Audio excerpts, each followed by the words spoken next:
This is the new hybrid Renault Clio E-Tech, and in this video we're telling you everything that you need to know about it. But before we start, if you want to see lots more new car reveals and reviews, make sure you subscribe to our channel and go to whatcar.com for a great deal on your next car. Since the Renault Clio was first released in 1990, it's shifted more than 16 million units, with 1.1 million arriving here in the UK. It's always battled away in the small hatchback class against other big-name, big sellers like the Ford Fiesta and VW Polo. But with everything becoming bigger and electric, and profit margins on small fuel-powered cars getting squeezed further and further, this once mega popular class of car now looks like it might become extinct. Which is why Renault has injected some fresh life into this new Clio. Technically, this is still the 5th generation Clio, and these changes are a facelift rather than a whole generational update. But there are still some new things to point out. For a start, it's got a different look from before. So you can see at the front end, it's been redesigned slightly with a different, bigger grille. You've also got Renault's new simplified 2D logo. It's got a new lighting signature here, and also these LED lights are slimmer than they were before. There's also sharper styling at the rear with a more angular bumper and redesigned brake lights. The alloys, by the way, range from up to 17 inches and all have different designs from before. The new Clio gets a new trim level, so now Esprit Alpine is the range-topping version of this new car, and it replaces R-Line spec from before. It gets bespoke badging and colours, it gets these 17-inch alloys, and it's expected to be up against premium small car rivals like the Audi A1 Sportback and the Mini, and it's also expected to have some pretty punchy pricing to reflect that push upmarket. Below Esprit Alpine, you'll still have Evolution and Techno trims. These arrived as part of a Renault-wide trim overhaul recently and will continue to be offered with the new Clio, with both getting the same equipment as standard as they did before. That new trim level also gets a slightly different interior from before, but the changes aren't big. You have different seats with some different fabric. You got the French flag here and there. Even the stitching on the steering wheel is in the colours of the French flag, which is a nice touch. There is no leather in this interior though, and no matter what Clio you go for, there isn't any leather used in the interior. Renault says instead, apparently it's used some sustainably sourced fabric materials as an alternative, or synthetic leather, like we have on the steering wheel here, which actually feels really nice.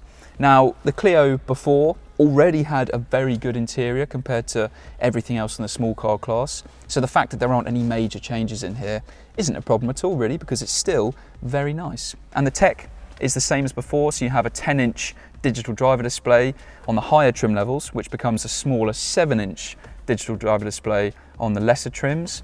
There's a 9.3-inch touchscreen infotainment system with wireless Apple CarPlay and Android Auto, which again becomes a little bit smaller on the lower trim levels. But generally, not much has changed, but not much needed to change. This is a very good small car interior up front. Overall, the new Clio is very slightly longer than the old one, but it's hardly noticeable at all. And actually the distance between the front and rear wheels is the same as it was before. So that means space inside of the Clio is identical to the old Clio. So sat in these rear seats, if you're over 6 foot, you are going to struggle for headroom, and legroom isn't particularly great either. So even in the small car class, there are certainly more practical options when it comes to rear seat space than the Clio. Now, the regular Clio from before had an absolutely massive boot, which was bigger even than a VW Golf's. But on the E-Tech versions, it was quite a lot smaller. So much so that the amount of space robbed made it pokier in the back than the small Fiesta. And unfortunately, that's the same for this new model. So, at 301 litres, the hybrid Toyota Yaris might have a smaller boot, but most other rivals are bigger. The Clio also has quite a big loading lip at the boot entrance too. The Clio was offered with a hybrid option before, but it was alongside other regular petrol engines. The difference now with the facelift is you can only get it as a hybrid. So it's not a plug-in hybrid, it's a regular hybrid, and essentially it's the same setup from before that's been carried over for this facelift model. So you still get a 1.6 litre petrol engine, it still has 143 brake horsepower, the torque is the same, the 0 to 60 time is the same, the top speed's also the same, but there is a difference when it comes to emissions and fuel economy, but we're not talking about big changes here. So officially, it will emit 93 grams per kilometre of CO2, which is very slightly better than before, and it's yet to be fully confirmed, but the fuel economy looks to be around 68 miles per gallon-ish. Now remember, all official fuel economy figures are very difficult to achieve in real-world driving, and you're probably very unlikely to notice an actual difference from the old Clio to this one.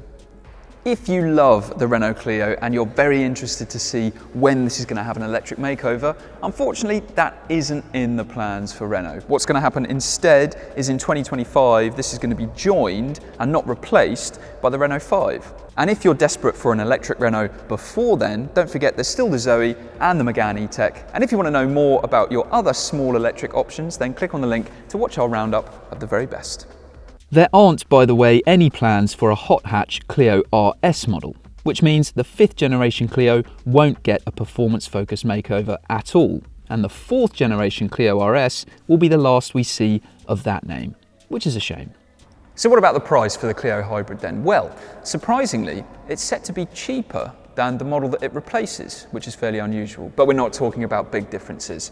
The old Clio Hybrid started at just over £22,000, and what we've been told by Renault is that this is going to have a starting price under £22,000.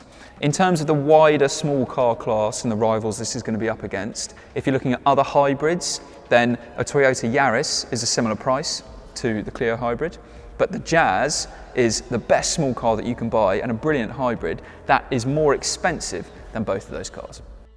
Production of the Ford Fiesta will end this year. There's rumours of a similar fate for the VW Polo, and this slimmed down hybrid-only refresh for the Clio is yet another sign of the days of popular, small, petrol-powered runarounds coming to a close. But this new Clio shows there is still life in this corner of the market, and we look forward to driving the updated model to see exactly how it stacks up as a hybrid small car purchase. So that is everything we know about the new hybrid Renault Clio. Tell us what you think of the car in the comments below, subscribe to our channel to see lots more new car reveals and reviews, and go to whatcar.com for a great deal on your next car.